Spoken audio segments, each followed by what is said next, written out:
Page 32, the Magic Man. In this lesson, they're introducing a new symbol for you to know from now on. That's called an eighth rest. It's the same as an eighth note, except instead of playing a note, you're quiet. It gets the same count as an eighth note would get. And they show what it looks like up above. It's a little weird little thing with a little flag. Caution here, careful. If you're hand drawing it, make sure the little flag goes to the left, not to the right. Music has evolved over time. And a long time ago, over 100 years ago now, that little symbol like what they're showing here, but with the flag going to the right, that used to be known as a quarter rest. So an eighth rest and a quarter rest looked alike. The flag just went different directions. We don't use that old quarter rest sign anymore, but if you happen to look at music that was printed back in the 1800s or whatever, you're going to find that quarter rest like that. Just be aware if you're hand drawing it, make sure the flag goes to the left, not to the right. If you're using a computer, it doesn't matter. The computer will take care of it for you. So let's look this over. It's a page and a line long, or 5 lines long, whatever. Treble and bass clefs still being used. 4/4 time signature. I got quarter notes and eighth notes and half notes and whole notes, and now we even got eighth rest mixed in. Let's take it one hand at a time, make sure we understand what each hand is doing. The right hand, when it comes in and measure 3, your thumb here, that puts the hand here. Now there's B flats in here, but the hand position is still here, and I'll move the finger from B to B flat when I need it. So, because since third finger's on B, I'll use third finger on B flat. That doesn't always work out, but that's your first choice when figuring out a fingering. So it's 1 and 2 and. 1 and 2 and. Remember the rule for accidental. So that flat sign, it's good from that point on for the rest of the measure in that step. So that second B later on, that's still a B flat. But in top of page 33 in the next measure, they want a B flat there, they have to give you another flat sign because it's a different measure. First measure on page 33, 1 and 2 and 3 and. The rest comes on the and. You lift up. You're quiet for half a beat. Again, 1 and 2 and 3 and 4 and 1. That's pretty much what the left hand's doing, or the right hand's doing. This is right, that's left, whatever. Left hand, well, you're down here and here. So and it's 1 and 2 and 1 and. And they're together. And that's tied for 2 measures. And then top of page 33 in the second measure, you half notes. 1 and 2 and 4 and. That's pretty much it for the left hand. Put them together. Well, let's start on measure 3 where they are playing. The left hand is just holding the notes down.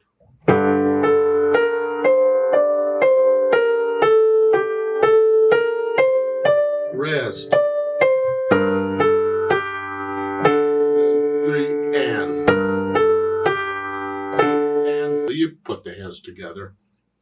Then go out carefully and get rid of any hesitations. Keep it slow, no hesitations. And then I think about the articulation. We have these staccatos, and I'm flexing at the wrist here, and they're short.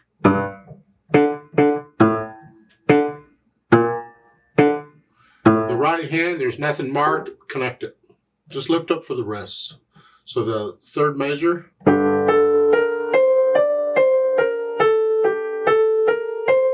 Rest.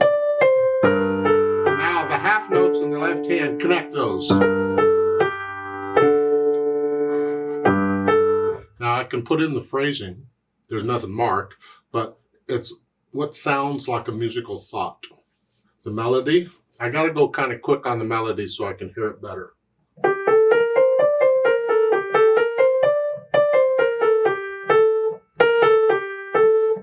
The eighth rest gives you 1, because that's the end of a phrase, but you have to lift up anyway. But in this page 33, the last 2 measures of the first line here, you can lift up there, lift up again. just, they're short thoughts, but nevertheless, they're there. So I can lift up in the right hand. So again, from the third measure.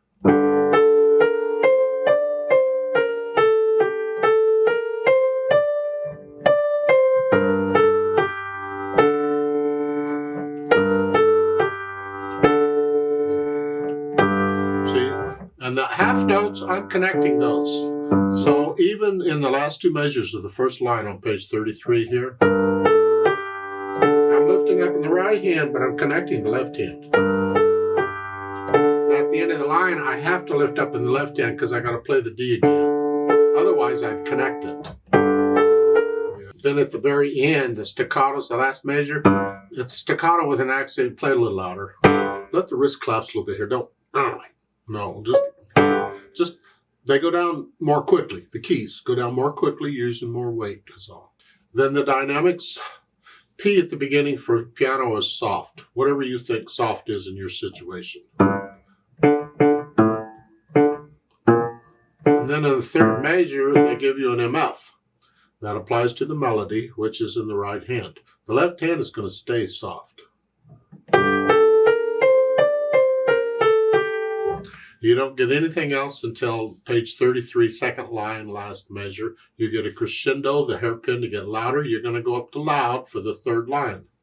Don't get loud till the third line, though. So you're moderately loud. This is the second line on page 33, the last measure here. Here. So you're still moderately loud, a little louder, now loud. So I took each of these three groups of eighth notes, here, those, each one of those was a little louder. So the first one was moderately loud. Now just a hair louder, now loud. Now you're coming back down. Yeah, I do it like well, it depends on the music. Sometimes you do it a beat at a time. Sometimes you do it like a collection of notes at a time, a thought at a time. Sometimes you do it measures at a time. It depends on the music. On when you're getting louder and softer, you plan it out. Then the last line, of course, you're soft again until the very end. They give you a forte or loud with an accent. That makes that note very loud because the accent takes it up a notch. So it's just very loud. Just boom. But let the wrist collapse a little bit. Then I think about the speed.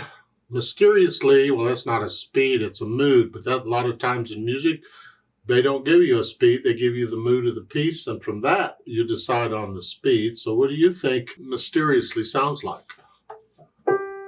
These eighth notes, you're going to want to slow it down. And the chord notes are going to want to speed it up. But that might be too fast for the eighth notes. So that's a little fast for the eighth notes. So what are the eighth notes? That is the 1 and 2, and that's going to be the speed. 1 and 2 and. So it feels slow, but when I get to the eighth notes, it's not. There is a repeat sign on page 33 at the end of the third line. That means you would go back to the beginning because there's no reverse repeat sign anywhere. So you go all the way back to the beginning and play that whole mess again and then play the last line.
Don't copy me, please. You feel this music, get into it. Remember the natural accents?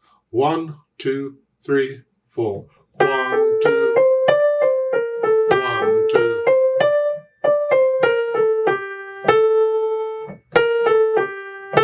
I'm exaggerating them so you can hear them better, but you feel them. 1, 2, 3, 4. Also, we need to check, because I'm bad at this, and a lot of people are too. Make sure you're lifting up on the notes at the right time. Don't get sloppy with that. On the first measure of the page 33, where you have the eighth rest, you're lifting 1 and 2 and 3 and. Lift up on and, not before. No, it's not a staccato. 1 and 2 and 3 and.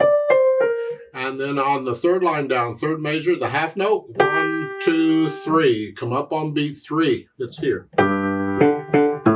Right there, when I play that, it comes up. Make sure you're lifting up at the right time. It's one of those things you go back and check. Otherwise, you don't think about it. You just hold that half note down till you get tired of it, and then you lift up. That's not what's written. Now, when you interpret it, you might do that. Because interpretation, you can make these little changes. In most music. Not all, most music. But in learning it, play it exactly the way it's written. Let's play this together very slowly and check the notes and the rhythms. I'm not going to do louds and softs. I'll do the accent at the end, that's it. We're going to do the repeat, so I'll give us 4 counts. Really slowly, though. 1, 2, ready, and go, and 1 and 2.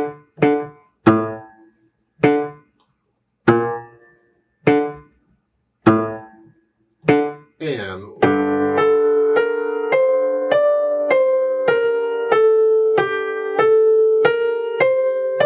rest. 3 and 4 and. 3 and 4 and.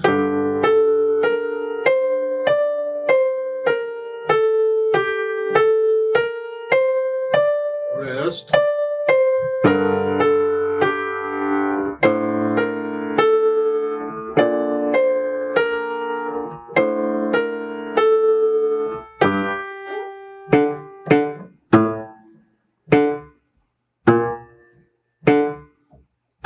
Repeat.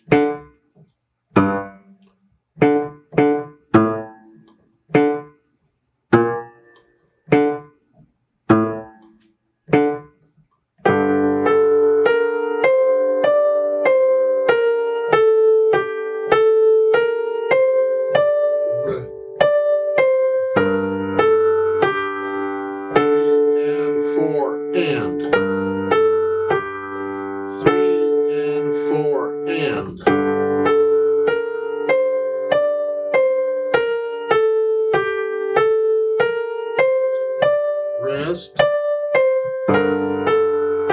rest, rest, rest.